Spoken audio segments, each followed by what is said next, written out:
Meghan Markle thought she was cooking up a comeback, but what came out of the oven was more burnt toast than caramelized tart. Her Netflix series with Love, Meghan was supposed to be a cozy, charming, influencer-style escape, but it ended up crashing and burning harder than anyone expected. On paper, it had all the elements: a celebrity duchess, picture-perfect aesthetics, a splash of lifestyle content, and some good old royal curiosity. But 5 days in, it was clear nobody was watching. The numbers were brutal. Day 1, the show was ranked 73 globally. By day 5, it had fallen to 127. And that wasn't even the worst part. Outside of one brief appearance on Australia's top 10 list and a fleeting moment in Sri Lanka, the series didn't even crack most international charts. No US top 10, no UK buzz. It didn't trend. It didn't spark conversation. It didn't even generate meaningful hate-watching. It just faded. The public verdict was clear. Meghan had finally run out of second chances. Netflix had banked on name recognition and controversy to carry the show. Meghan's critics assumed people would at least tune in out of curiosity, maybe even to mock her. But the truth was the world didn't care enough to even hate-watch anymore. What's worse than being talked about? Being ignored. And that's exactly what happened. One of the harshest reviews came from The Times, where the critics said watching the show was like being waterboarded with trifle. And it wasn't just professional reviewers.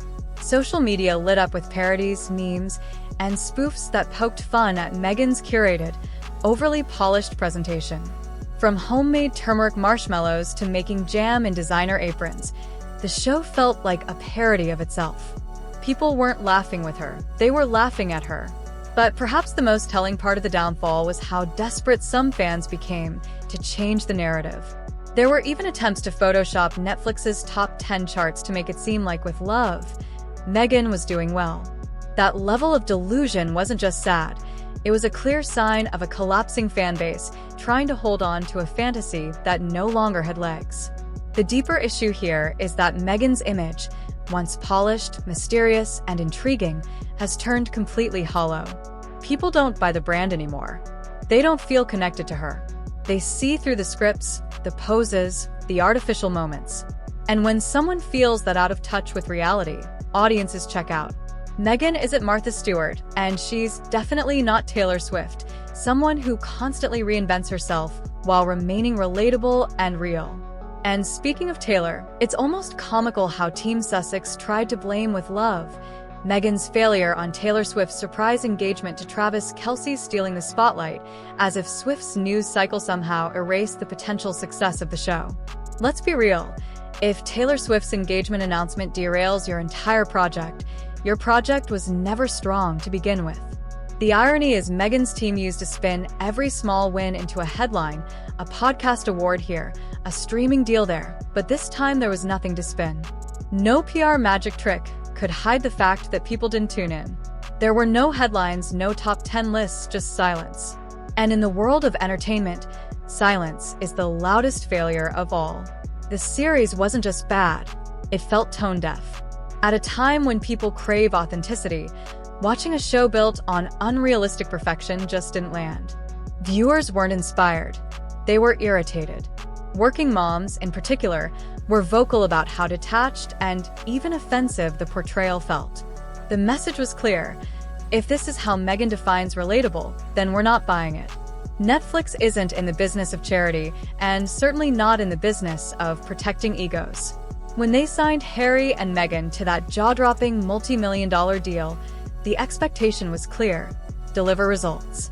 But so far, that investment has turned into a masterclass in underperformance. The documentaries flopped, the animated series was cancelled before it even launched, and now with Love, Meghan has quietly joined the graveyard of forgettable content. There's a saying in Hollywood, you're only as good as your last hit. Unfortunately for Meghan, there hasn't been a single hit to her name since she left the palace. Every new venture feels more like a vanity project than a genuine effort to connect with an audience, and the numbers back that up. What was supposed to be a lifestyle brand with mass appeal now looks like a self-indulgent hobby that no one asked for. Even Peppa Pig is outperforming her, literally. What makes this crash so spectacular is that Meghan had every advantage: a built-in global platform, a controversial public persona that guaranteed headlines, and the financial and technical support of one of the biggest streaming platforms in the world. And yet, she still couldn't get people to care. That kind of failure isn't accidental, it's systemic.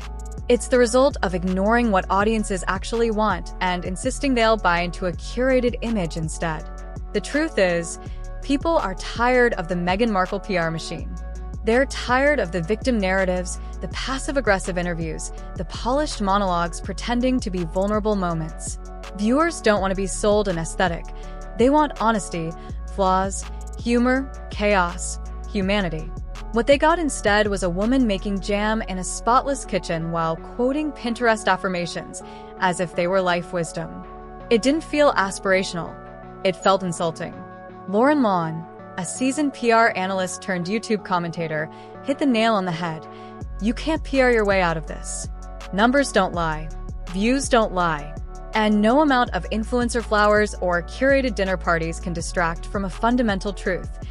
Meghan simply isn't connecting with people. She could have done a show where she embraced the messiness of real life, leaned into humor, laughed at herself, but instead she chose a stiff, overly staged version of herself that viewers rejected outright. Then there's the timing. Meghan's team tried to pin the failure on Taylor Swift, arguing that her engagement news stole the media cycle, but that theory collapses under even the slightest scrutiny. Taylor Swift has been dominating headlines for over a decade. She drops a surprise album or posts a cryptic clue, and the world reacts. That's what actual influence looks like. Meghan's show didn't fail because Taylor got engaged. It failed because no one cared enough to watch in the first place. The buzz wasn't stolen, it never existed. Behind the scenes, the Sussex squad is spinning harder than ever with leaks, briefings, and social media smoke bombs, all in an attempt to change the narrative. But this isn't just about one show. This is about a pattern, a consistent string of flops and missteps that now defines the H&M brand. From Spotify to Netflix, every major partner has either cut ties or quietly walked away. That's not coincidence, that's fatigue. And the irony? Meghan used to complain that the royal family didn't let her be her authentic self. But now that she's free to do exactly that, to create whatever she wants, say whatever she wants, she's losing the public faster than ever. Maybe the problem wasn't the palace. Maybe the real issue is that Meghan's version of authenticity simply doesn't resonate. Prince William is watching all of this unfold from a distance, and it's safe to say he's not impressed. While Meghan and Harry continue to stumble through one failed media experiment after another, William is playing a longer, more calculated game.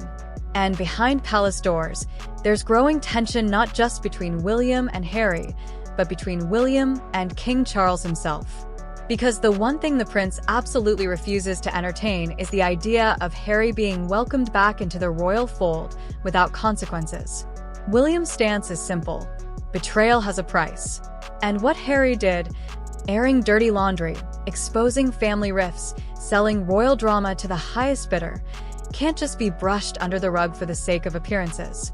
He believes that any meeting, any photo op, any public handshake with Harry would instantly boost Harry's credibility, undoing years of hard-earned public trust in the monarchy. For William, it's not personal anymore, it's strategic. He knows the crown can't afford another hit. Charles, on the other hand, is torn. He's the father, the king, and the face of an institution that preaches forgiveness, but his tendency to appease, whether it's letting Prince Andrew quietly resurface or considering a meeting with Harry, is starting to wear thin with those closest to him. William sees it as weakness. He believes his father is too eager to play the diplomat, even when it risks the entire royal brand. And this isn't just a generational clash, it's a test of the monarchy's survival. William carries the scars of Diana's death, the chaos of his childhood, and the weight of a broken family. For him, duty isn't just a word, it's survival.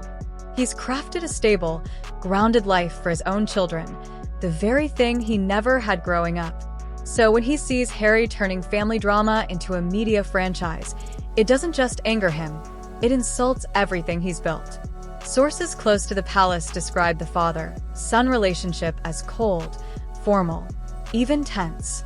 They rarely speak one-on-one, and when they do, it's usually through private secretaries. William and Kate's recent trip to Balmoral, for example, included no personal time with Charles.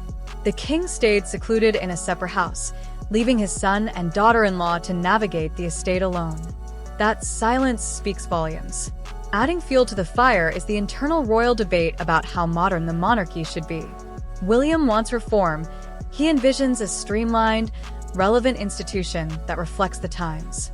Charles, however, clings to ceremony, hierarchy, and outdated symbolism.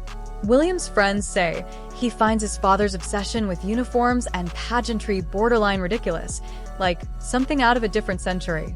The divide isn't just emotional, it's philosophical. So when Harry's team starts briefing the press about a potential meeting with Charles, William sees it for what it is, a trap.